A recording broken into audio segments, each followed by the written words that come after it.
para continuar falando de vida, né, de cuidados, de tudo isso, eu gostaria de chamar a doutora Cari para falar exatamente sobre vida.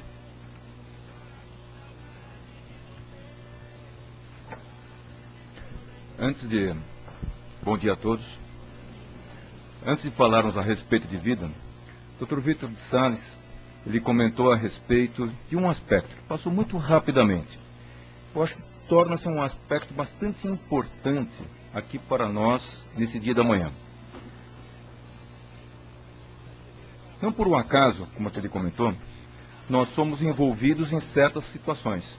Dentre elas, eu fui envolvido com medicina, depois neurologia, neuromuscular, e uma enfermidade chamada esclerose lateral amiotrófica, uma enfermidade que tira a nossa força. Interessantemente, que do ponto de vista físico, é o contrário daquilo que nós vemos lá na história grega, lá na mitologia grega, de Hércules. Eu gostaria de convidar novamente o Dr. Vítor para ele comentar para nós a respeito de Hércules. Qual que é a sua importância e qual que é a importância de Hércules em relação à esclerose lateral amiotrófica, aquela enfermidade que retira a nossa força. Por favor, Dr. Vítor. Temos que aproveitar. Vejam só, né? Bom, falar isso de novo, vocês vão ter que me aguentar. Esse livro, inclusive, que eu fiz sobre 2 trabalhos de Hércules, muito me chamou a atenção os mal-entendidos que existem sobre os 12 trabalhos de Hércules. Porque a fama que chegou até nós é que é um cavalão, com força muscular extraordinária, né? Que tudo resolvia na pancada e no muque. Só que não é nada disso a verdadeira história. Na realidade, Hércules, cujo nome grego é Iraclis, e aí começa a questão, Ira vem da deusa Hera, esposa de Zeus, mas também deriva a palavra Iroas, herói. Hieróglifo, escrita sagrada. Hieró quer dizer heróico, sagrado. Herói e sagrado são uma e a mesma coisa no pensamento grego. Porque o heróico antigo não tem nada a ver com Schwarzenegger ou esses palhaços. É muito pelo contrário. Feito, clis é clissis, tendência, talento. Chave, até hoje em grego moderno, clivi é chave. Feito a chave para se tornar ou buscar o sagrado. É esse que significou. Os nomes gregos não são nenhum por acaso. Não é como hoje, está na moda Marcelo, milhões de Marcelo. Está na moda, sei lá, agora parece que é Gabriela, né? Que está na moda, milhões de Gabrielas. Não, tem um sentido sagrado que é muito complexo. A questão fundamental é da força muscular. Toda vez, se nós lemos com atenção os 12 trabalhos, toda vez que Hércules usa a força bruta, ele fracassa. Ele precisa da sua clava, não adianta nada. Ele precisa dos seus músculos, das suas flechas, nada adianta.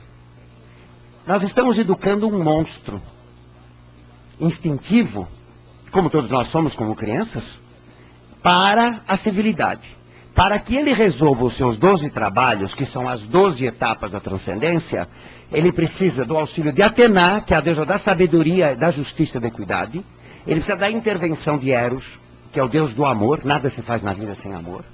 E ele precisa da intervenção de Hermes, o deus dos caminhos, que tem asas na cabeça para nos ensinar a nos elevar, e tem asas nos pés para nos ensinar a sermos humildes. Tanto é que tem um aforismo muito belo que diz: quem nunca souber descer, nunca servirá para subir. Que é a grande lição de humildade. Então, quando nós vemos a questão do muscular em Hércules, nós vemos aí uma grande lição. E eu sempre me pergunto, aliás, o que a Cari fala é uma das grandes questões. Por que desaparece a força muscular? Será que ao desaparecer a força muscular não nasce a força espiritual? Será que não temos um enigma a nos perguntar aí? Ora, não é só nas doenças da poliomielite e tudo isso. Qualquer um de nós, ao envelhecer, perde a força muscular.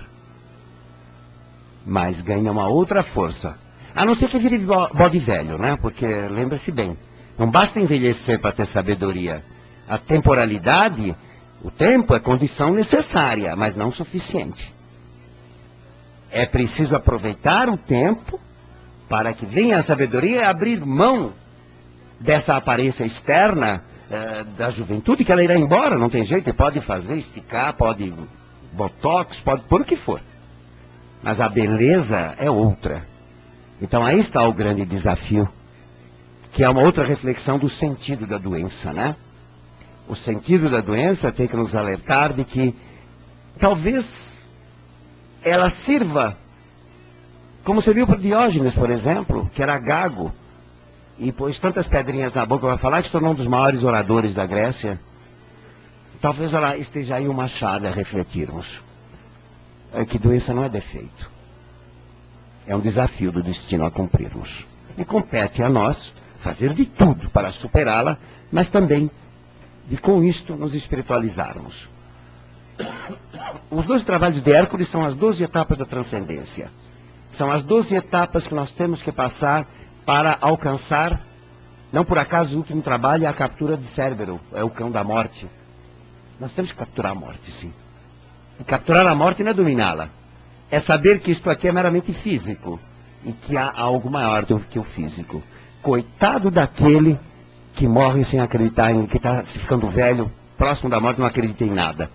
O horror dos horrores do ateu é saber que depois da morte não tem nada, que para ele não tem mesmo. É terrível, esse vira bode velho mesmo. Ele vai ficando chato, insuportável, conforme a velhice chega, se apegando às coisas materiais, e não à arte do desapego. Aí está a grande chave. Só para finalizar, 12 são os trabalhos de Hércules, 12 são os signos do zodíaco, 12 são as tribos de Israel, 12 são os apóstolos de Cristo, 12 são os meses do ano. Você acha que é por acaso, é? Me conta a outra. Obrigado.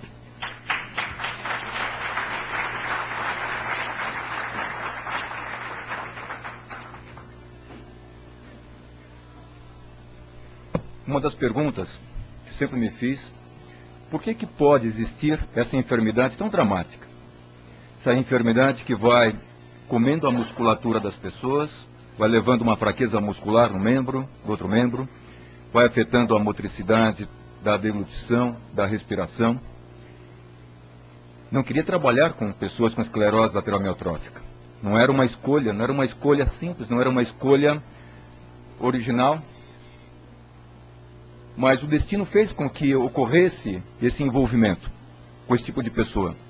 E muito interessantemente, uma aproximação intensa, uma aproximação íntima. E qual que foi o motivo dessa atração com esse tipo de pessoa?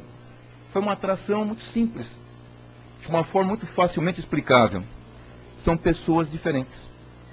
São pessoas muito diferentes. Com o passar do tempo, comecei a observar que são pessoas ligadas à vida, ligadas à paixão da vida, é o sentido mais intenso que nós temos. Elas foram me ensinando a entender o sentido da vida. Dentro do enigma da esfinge, como foi colocada, aqui de uma forma muito própria, apropriada, intensa, o que somos? De onde viemos? E para onde vamos? Essas pessoas foram nos ensinando. E outras pessoas envolvendo esses mesmos indivíduos que são diferentes, são pessoas que gostam da vida, são pessoas que em volta delas existem outros indivíduos tão belos quanto.